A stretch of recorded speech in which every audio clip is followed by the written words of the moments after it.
Интернационалниот ден на белиот стап денеска во Битола беше одбележен со марш на широксокак, со учество на битолчани кои го имаат изгубено видот, како и активисти за борба против слепилото.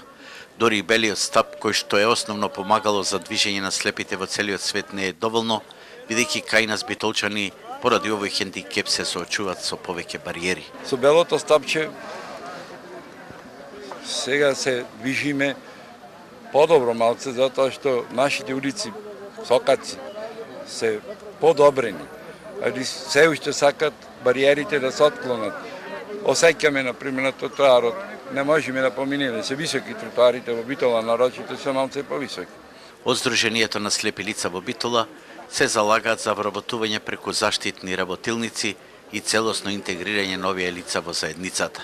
Ке се борам да ги вратиме заштитните работилници во тоа светло, не само да ги искористат парите од државата како заштитна работилница, него вистински да ги вработат инвалидизираните лица.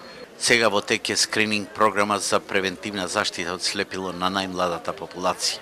Правиме напори за рано откривање на слепилото кај малите деца. И имаме многу голем успех на територија на нашата држава. Се досега прегледани 30.000 мали дечина.